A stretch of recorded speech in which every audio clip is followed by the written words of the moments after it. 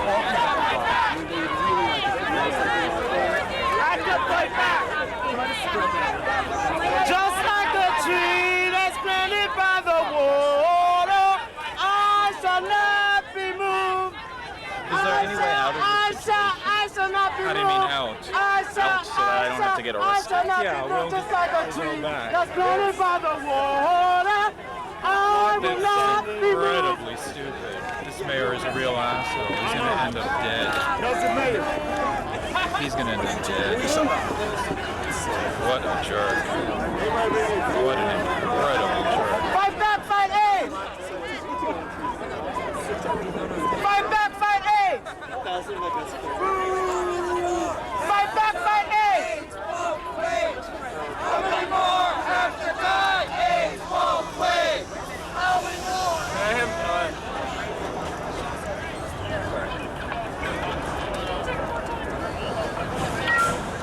Hi everybody. Anyone who cannot afford to be arrested at this point should back up slowly and take the pedestrian walkway. Anyone who is willing and able to take an arrest should remain and can remain here on the bridge, and you will be arrested. And the rest of the action will take place on the other side of in Manhattan. Yes. So let's get up to the pedestrian walkway. How do you get up there? Two more things. Please, pass this information back because people in the back can't hear, I'm sure. And also, people who are going to the pedestrian walkway, can you walk on this side so that we don't trample each other?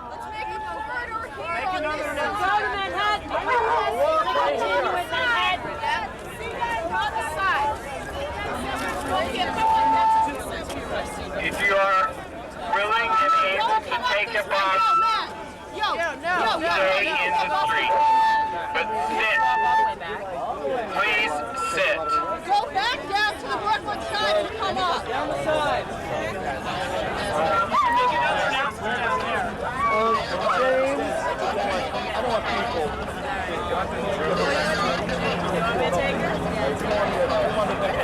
A statement like this. Really cause any inconvenience. That's why I had to say.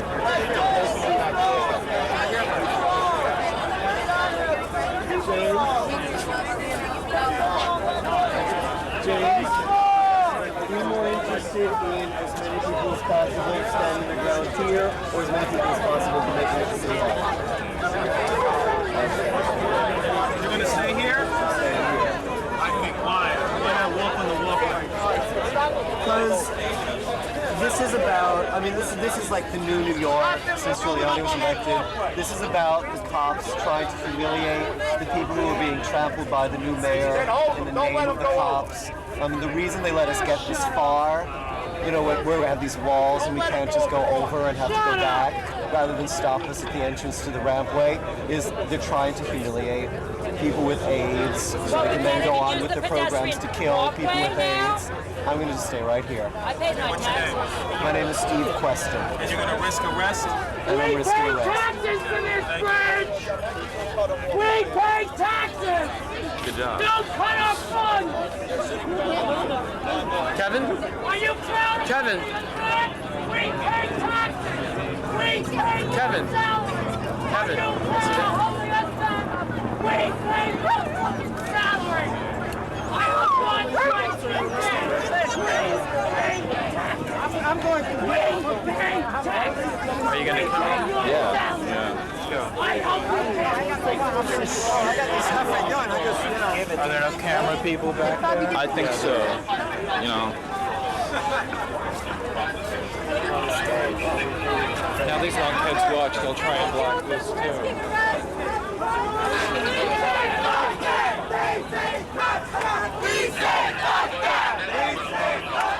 We say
No, kids run.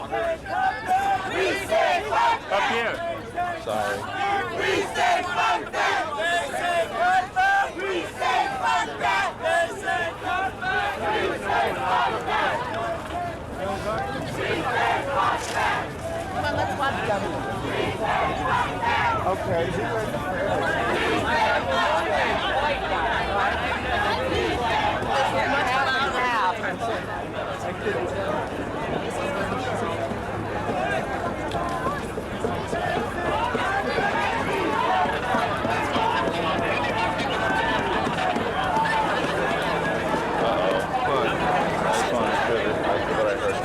What'd you hear? There's mix of this no spot.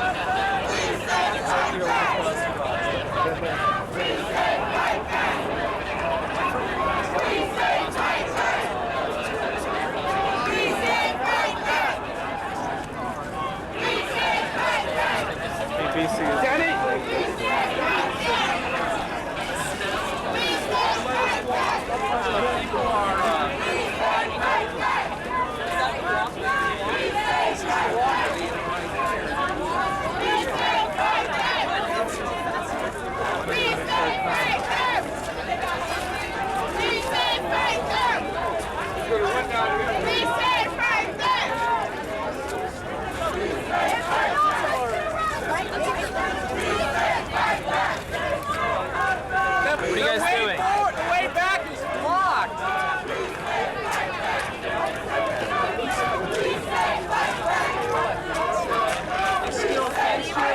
I mean, you're going to separate the male and female, but you'll be with Laura and Bruni and Marie. And they'll take care of you. You've been through it.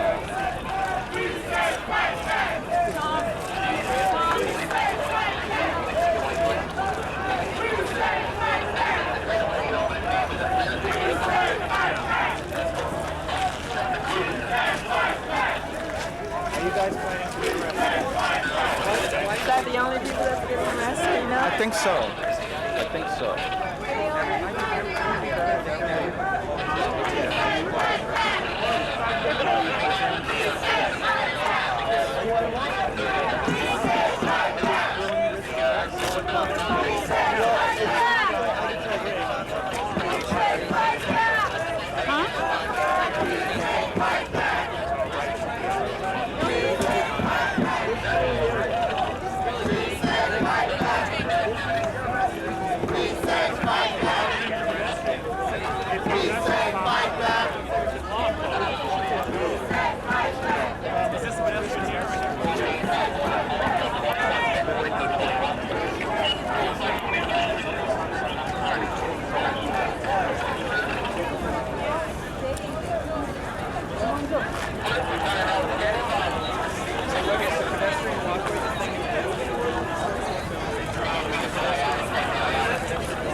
So this way is Bronx too, basically.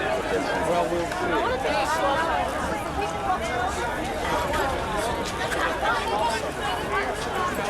Because everyone's climbing over these things.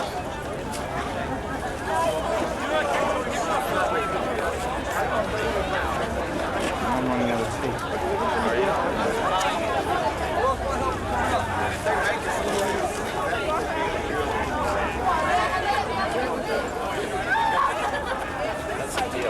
Hold this, and even aim it at the people. Just hold it. Thank you.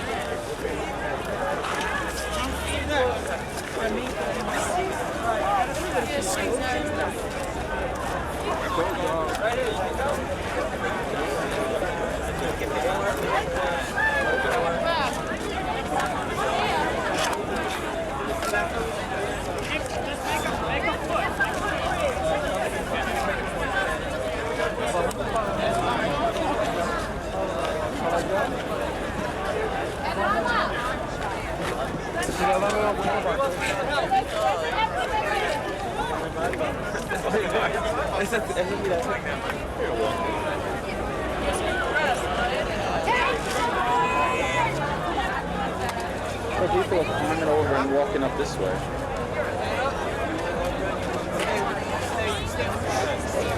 But I don't know if that really means that it's blocked off. I really intend to find out.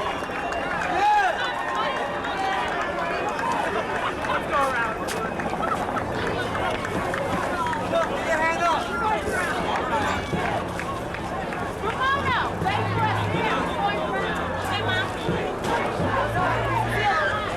Hey, you might join your friends. Come on.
with wheelchairs. If you want, in fact, you may be, if there is a blockage there, the wheelchairs with a couple of marshals probably could be used to break that barrier. Well, if you'd like to try, I mean, I think you're getting bored sitting here, and let's go through and see what we want to do that. Get a couple of marshals, and we'll again, you're using your biggest strength. Why not? That's what I learned in advertising.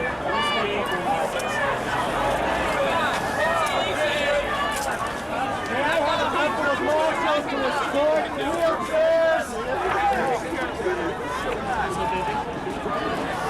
May I have the assistance of some Are you going to help Steve? I'm not a marshal. There are marshals here.